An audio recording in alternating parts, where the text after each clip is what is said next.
La famille, que la paix, si possible, en ces temps troublés, soit sur vous. Il n'était pas prévu que je réagisse aujourd'hui, mais comme beaucoup d'entre vous, je pense, j'ai entendu avec mon équipe les déclarations aujourd'hui d'Emmanuel Macron au sujet du Niger.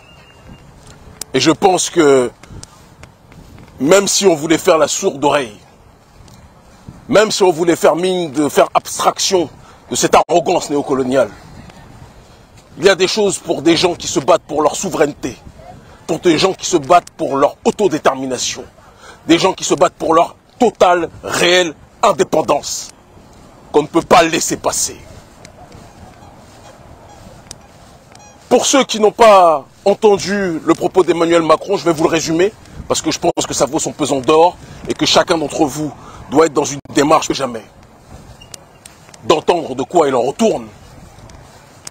Emmanuel Macron, dans son allocution d'aujourd'hui devant les ambassadeurs, a appuyé le fait que même si la population nigérienne veut le départ de l'armée française ne va pas partir. Le même qui reconduit un certain nombre de migrants africains, dont des Nigériens, à la frontière, ne leur demandant pas leur avis.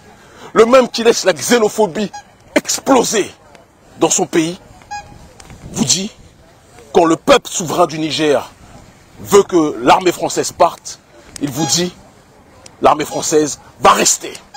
L'ambassadeur de France, Sylvain Ité, va rester. Et nous sommes censés nous taire et accepter. De toute l'histoire de la Ve République, on pensait avoir atteint des records de négrophobie et d'arrogance paternaliste avec Nicolas Sarkozy et son fameux discours à Dakar. Mais on se rend compte avec Emmanuel Macron que chaque fois qu'il ouvre la bouche, chaque fois qu'il dit quelque chose, qu'il se prononce sur l'Afrique, il ne fait que faire exploser la température du sentiment hostile au néocolonialisme français. Macron a dit que nous ne reconnaissons pas les autorités actuelles du Niger. Nous reconnaissons Bazoum, parce que tout le monde sait que Bazoum est un pion qui n'a jamais d'ailleurs été reconnu. Parce qu'il faut qu'on en parle à un moment donné. Bazoum n'a jamais été reconnu par la population du Niger comme un représentant légitime. Il fait partie d'un groupe minoritaire issu du Nord qui n'est même pas représentatif de la majorité des Nigériens. Il a été placé comme pion de Issoufou. Et il a accentué son processus de légitimité vis-à-vis de l'oligarchie occidentale en étant l'un des plus grands vassals du néocolonialisme français. En léchant plus les bottes du néocolonialisme français, il concurrençait même dans cette ligue des champions de la corruption et de la soumission au néocolonialisme. Même Alassane Ouattara disait parfois, non, le gars est trop loin. Le gars est trop loin dans le cirage des chaussures françaises. Il était dépassé. Et donc ce Mohamed Bazoum, qui n'a jamais été représentatif de la population nigérienne, ce Mohamed Bazoum qui n'a jamais été accepté par la population nigérienne, et on le voit, tellement il n'a jamais été accepté que dès lors qu'il a été démis de ses fonctions par la courageuse armée du Niger, par les courageux militaires nigériens, matérialisés, représentés par mon grand frère et ami, avec qui je m'entretiens régulièrement, le général Tchiani, qu'est-ce qui s'est passé? Le peuple est sorti massivement avec nos braves frères et sœurs avec lesquels nous sommes coordonnés, que je vous demande tous de féliciter, des frères du M62, qui se sont mobilisés, qui se mobilisaient encore hier pour dire nous ne voulons plus de l'armée française, nous ne voulons plus de l'ambassadeur de France, nous ne voulons plus de la France-Afrique qui a tué nos pères, qui a tué nos grands-pères, qui a tué nos mères, qui a tué nos grands-mères. Nous ne voulons plus ça, mais Macron force le trait. Les gens se sont exclamés, on dit non, ce discours de Sarkozy, l'Africain n'est pas rentré dans l'histoire, mais là nous sommes en plein dans l'histoire comme depuis le départ, parce que nous sommes les pères et les mères de l'histoire, comme le disait Cheikh Anta Diop, contrairement à ce que tous ces négrophobes pathologiques disciples de Gobineau veulent faire croire. Mais nous ne sommes même pas là pour débattre avec eux. Mais là nous sommes en plein dans l'histoire, et Macron par contre ne veut pas sortir de notre histoire. Nous voulons écrire une histoire sans vous. Nous voulons écrire une histoire sans le néocolonialisme français. Nous voulons écrire une histoire sans l'impérialisme français. Nous voulons écrire une histoire sans les bases militaires françaises. Nous voulons écrire une histoire sans la politique de la France-Afrique sur nos terres. Mais vous ne voulez pas nous entendre. Et quand il va y avoir, ce que je ne souhaite pas, Tout le monde sait que je suis un pacifiste. Mais quand il va y avoir un accident, vous direz encore une fois que ce sont les panafricanistes qui font monter la pression. Il est important qu'on dise les choses à la population française. Le prolétariat français n'est pas notre ennemi. Le peuple français qui souffre, les gilets jaunes qui souffrent, qui ne sont pas dans une démarche, précisons-le, de xénophobie. Parce qu'il est très facile d'être contre les immigrés africains ou les fils d'immigrés africains, mais vous ne vous attaquez jamais à l'oligarchie financière apatride dont vous taisez le nom par lâcheté. Comprenne qui devra comprendre. Mais les gilets jaunes, les prolétaires qui se battent pour leur souveraineté, qui se battent pour avoir plus de droits, sont les frères de lutte des populations prolétaires africaines. Ce n'est pas le prolétariat occidental notre ennemi, c'est l'oligarchie financière apatride. C'est très important qu'on le dise. Et elle peut être noire, elle peut être blanche, elle peut être musulmane, elle peut être juive, elle peut être chrétienne. Elle est de toutes les confessions, elle est de toutes les couleurs. C'est important qu'on le précise. Mais nous disons que de la même façon que quand De Gaulle, qui est loin d'être une référence pour nous, tout le monde sait à quel point je le méprise, mais les ennemis des uns peuvent être les héros des autres, je n'ai pas de problème dessus, et je respecte que De Gaulle soit un héros pour vous autres Français. Ce n'est pas le mien, ça ne le sera jamais. Mais à un moment donné, De Gaulle a dit qu'il faut que toutes les bases militaires étrangères quittent son pays. Vous avez dit que c'était un patriote. Mais quand les Africains disent qu'ils veulent que les bases militaires étrangères quittent leur pays, vous dites que nous sommes des extrémistes. Est-ce cohérent? Est-ce rationnel? Ou bien il y a un deux poids deux mesures en fonction de qui le dit? Si c'est l'homme blanc qui veut la souveraineté, c'est un chevalier. Si c'est l'homme noir et la femme noire qui veulent la souveraineté, ce sont des terroristes. Ça ne peut plus durer. Le terrorisme numéro 1 en Afrique, c'est l'impérialisme occidental. Je le dis, je le répète. Le terrorisme numéro 1 en Afrique, c'est l'impérialisme occidental. Le terrorisme numéro 1 au Niger, c'est l'impérialisme français. Il faut que quelqu'un vous le dise. Il faut que quelqu'un vous le dise.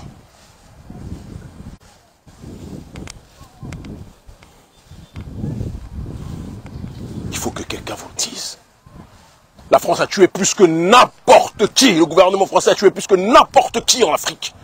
Vous nous parlez des terroristes. Les terroristes sont sponsorisés par qui?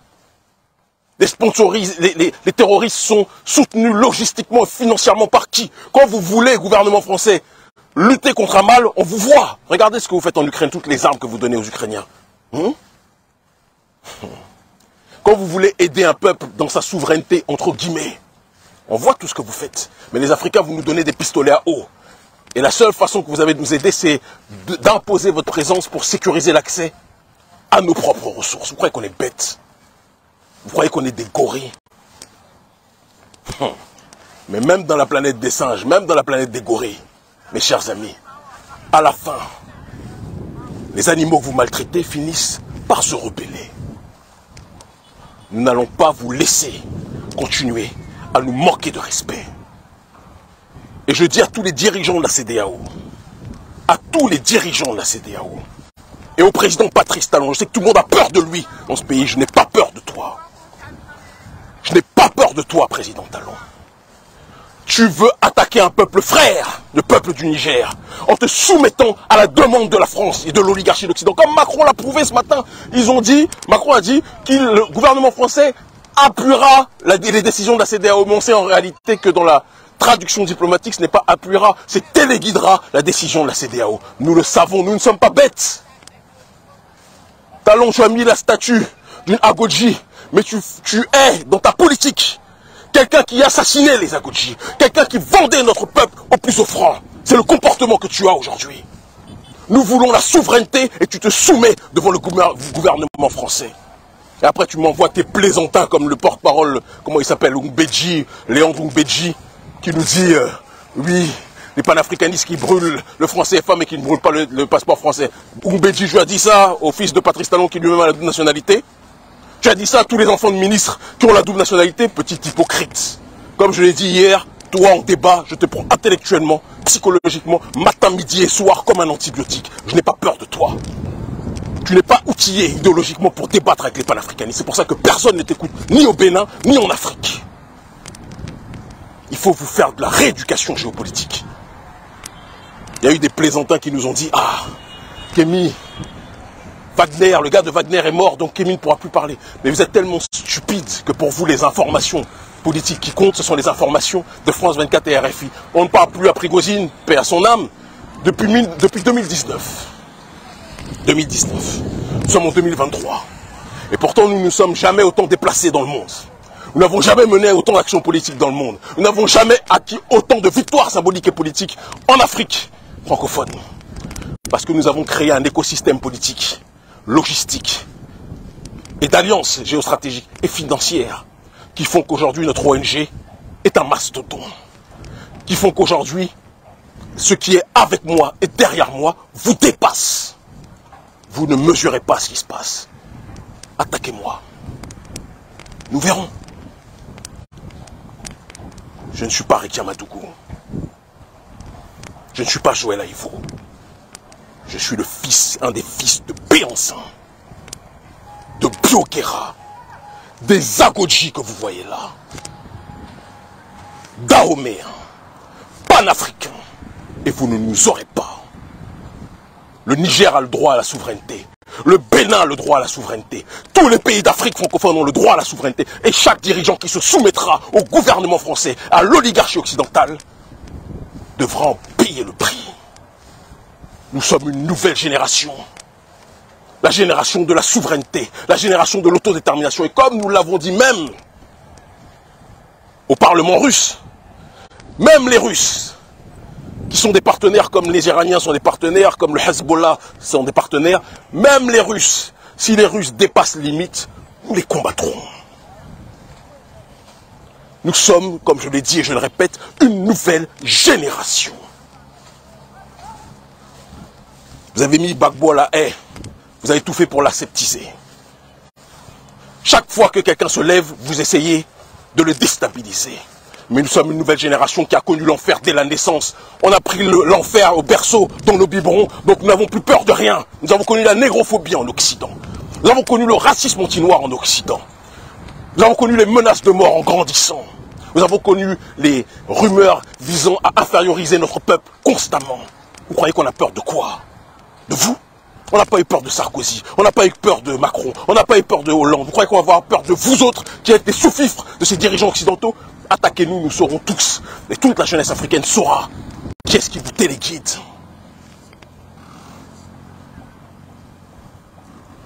Emmanuel Macron, pour revenir à toi, parce que j'ai assez parlé de tes sous-fifres, que sont les Alassane Dramane Ouattara, les Patrice Talon, les Macky Sall, etc. Macron, ne fais pas le fou avec nous. Macron, notre population au XXIe siècle ne craint pas les coups. On t'a demandé de partir. Tu dis tu veux forcer, tu vas rester. Nous sommes comme dans un couple où le mari tape sa femme. À un moment donné, la femme dit elle veut le divorce. Elle dit au mari pars. Le mari dit il va rester. Tu penses que ça va se finir comment? Tu penses que ça va se finir comment? On a dit on veut le divorce, mais tu ne veux pas écouter. Pas le divorce avec le peuple prolétaire français. Quand je vois des frères comme Juan Branco, si c'était eux qui dirigeaient la France, entre l'Afrique et la France, il y aurait les meilleures relations du monde.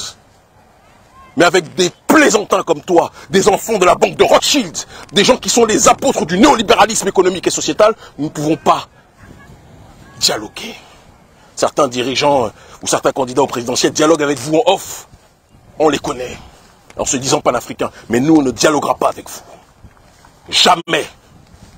Même les États-Unis sont plus pragmatiques que vous. Même les États-Unis ont su que le discours va-t-en-guerre n'était pas intelligent. Mais vous ne voulez pas écouter.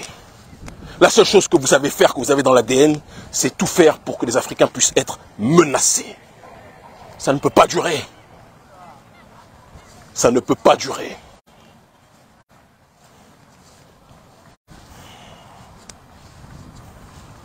Je le dis et je le répète.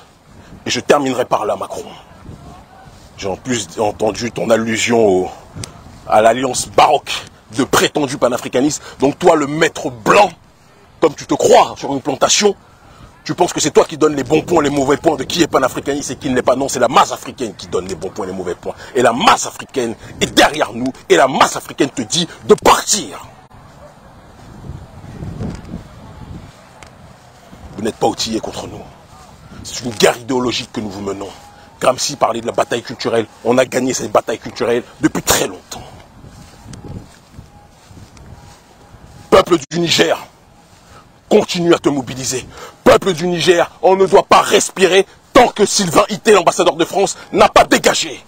Mais dans le même temps, peuple du Niger, attention à la stratégie de diversion des autorités françaises. Parce que peut-être leur objectif, c'est de tout faire pour qu'il y ait une attention, une recrudescence de l'attention qui soit maximisée vis-à-vis des bases militaires françaises, là où se cache l'ambassadeur de France. Et pendant ce temps, que la CEDEAO, elle, essaye d'attaquer. De l'autre côté, le général Tchiani. Donc soyons vigilants. Le démon a toujours plusieurs stratégies. Nous les connaissons. Nous sommes nés auprès d'eux. Et quand je dis le démon, je ne parle pas de tous les Français, mais de ceux qui sont les tenants de l'impérialisme français. Restons connectés, restons mobilisés et méfions-nous de la stratégie de l'impérialisme, de la France-Afrique. Ils ne vont pas lâcher tant qu'ils n'auront pas retrouvé la mainmise complète sur l'uranium du Niger. Ils vous disent nous sommes pauvres, nous sommes pauvres. Mais quand on leur dit de partir, ils ne veulent pas quitter. Ils disent oh le Niger, ce n'est rien pour la France. Mais quand on leur dit de partir, ils ne veulent pas bouger. Qui est pauvre, qui est riche? Ou bien peut-être que sans le Niger et sans l'Afrique, la France aurait le PIB de la Roumanie.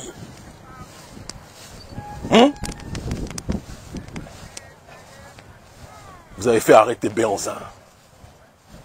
Vous avez fait arrêter tous nos leaders en Afrique. Mais la nouvelle génération est la génération de votre terminus. Ils commencent tous à comprendre. Chaque politicien africain corrompu est en sursis. Chaque politicien corrompu africain est en sursis. Quant à la France-Afrique, elle est en phase terminale. Et nous, on ne va pas la guérir. On ne va pas l'aider à moins souffrir. On va accélérer sa chute, accélérer sa mort. Soyons connectés. Et quant aux menaces de mort des sous-fifres du gouvernement béninois, d'accord? Les Béninois, certains nous envoient des menaces de mort. Venez nous trouver. Vous nous menacez de mort. Venez nous trouver, que la jeunesse africaine voit le fonctionnement d'un dirigeant soumis au néocolonialisme français. Venez nous trouver. Vous croyez que nous, on a peur? Vous m'avez mis en prison 4 fois. Je suis sorti toujours plus fort. Quand je dis vous, je parle de votre patron, le gouvernement français, puisque vous en êtes les sous-fifres. Toujours pour un combat politique, je suis toujours sorti plus fort. Vous me menacez de mort, je ressors toujours plus fort. Non, il y a une nouvelle génération qui ne craint pas les coups. Comprenez ça tranquillement. Ils commencent tous à comprendre. Restons mobilisés.